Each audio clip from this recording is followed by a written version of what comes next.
si Cinemotion ng napakalupit na presentation. Alam mo si Cinemotion, grabe kay PRRD pa yan hanggang kay, alam mo yung mga dramatic na mga, i-follow nyo to si Cinemotion, sobrang galing talaga nito na na video editor. O para ka talagang nanonood ng mga sci-fi ng mga pelikula. Pero nung panahon ni PRRD, ito na yung gumagawa ng mga videos na kumakalat na mga dramatic na mga videos ni PRD. Ang galing nito.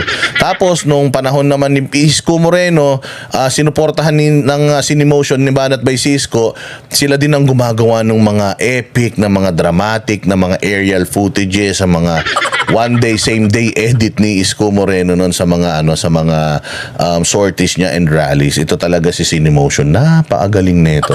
O tingnan ninyo kung papaano nagawa ni Cinemotion ng napakagandang presentation etong diyan sa Maisog, supposedly failed Maisog rally dito sa may Tacloban dahil nga mga ganid sa kapangyarihan at talaga namang itong mga ito ay mga diktador dito sa probinsyang ito, yung mga namumuno, mga hinayupak na magpipinsan na yan, ay hindi palamunin ng lupa ang mga buwisit na yan.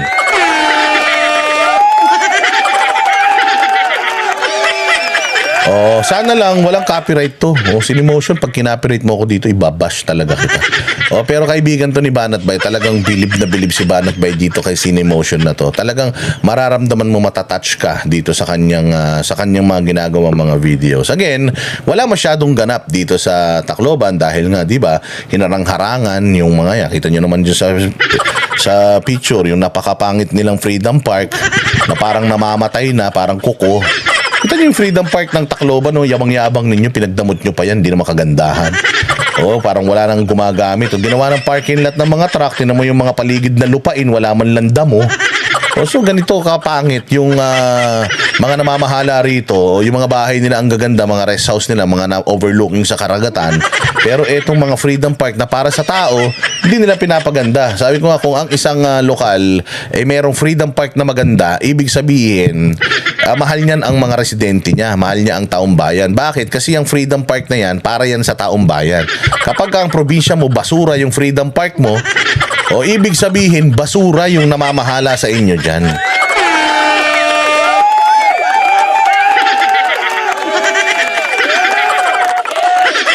Sabi ni Maylita Garcia, parang tambayan lang ng OFW sa Hong Kong yung mga post mo sa NAIA. Oo nga. Hello Ma'am Abby Ana, good afternoon. Mabuhay. Good job kay Cinemotion since 2016 sa election, nakasupport na sila. Yan. So panoorin ninyo kung paano niya nagawa ng magandang presentation etong failed Maisog rally dito sa Tacloban, na talaga naman kayo mabibilib, mamamangha at talagang maiiyak kayo. At featuring po dito ang anak ng pinakamagaling na presidente sa buong galaxy, na si idol natin si Basti Duterte, na hanggang ngayon ay pinipilit pa rin natin to come to his senses na tumakbo bilang national politician. Hindi ba? Sana makaisip talaga ito si Basti na to go to national in preparation sa kanyang inevitable na presidency, siyempre in the future. So panoorin ninyo ang napakagandang presentation ni Cinemotion.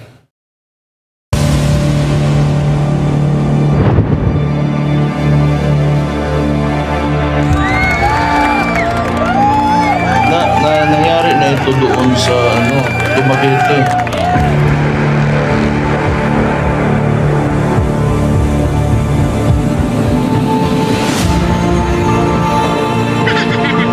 Katulad ng nangyari din dito, similar case na nilagyan nila ng mga heavy equipment yung park kung saan supposedly doon kami Ang galing, di ba? Sa nakita nyo? Pati yung mga laglag ng mga bunga sa puno. Nakukuha nyo. Mga gumaganon pa mga dahon. Ano ba klase talaga si Cinemotion? Gusto nyo full screen? I-full screen natin. So, mawawala ako dito. Sige, yun lang ang gusto nyo dahil kayo na masunod. Kayo na. Ito, natin, lakihan natin, mawawala lang ako, ha? Ayan, lakihan natin. Para sa kasiyahan nyo, ha? Para naman, hindi kayo lugi, Sige, ibalik natin. Jang!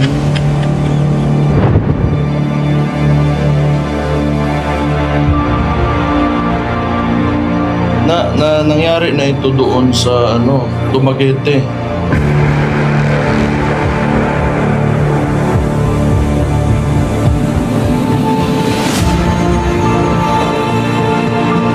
Katulad ng nangyari din dito, similar case na nilagyan nila ng mga heavy equipment yung park kung saan supposedly doon kami mag prayer rally.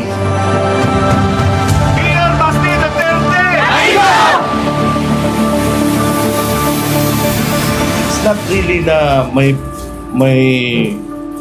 gusto kaming pabagsakin o ganon. All we are asking is to hear us out. And they don't even allow that.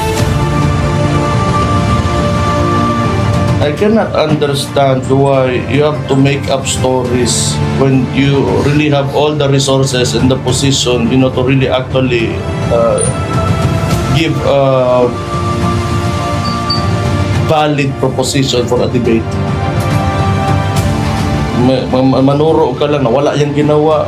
It's unbecoming of a president. Ay, sus. Ang dami-dami niya pong ginawa. Dito na lang mismo sa mga pabahay. Talaga. Kahit sa mga 4-piece, tapos sa mga Putang ina yung mga mga putang ina niya, no? Ang babae ito, ang ina kamay. Thank you, Mr. President. You're the best president ever. Thanks for your for the work you've done here in our province. Thank you. You are the best. Tapos putang ina niyo. Mga hayop kayo. Mga walang puso. Oh, Diyos ko po. Talaga naman, nakakakilabot talaga to. Kasi kung magbulahan lang tayo dito, tapos sabihin lang ninyo, wala yun. Si Duterte, tambalos-los rin yun. Dumaan dito, wala I serve my country first. And I will end friendships kung kailan. Ang ina, ang bigat, no? Oo, I will end friendships kung kailangan. Pucha yan, PRRD lang. Sa kanya mo lang maririnig yung ganitong klase ng mga statement na talaga naman will linger hanggang sa matapos itong mundo na ito. Ngayon, ano ba yung mga naririnig niyong mga salita? Nga! Para sa akin, mas okay si Duterte.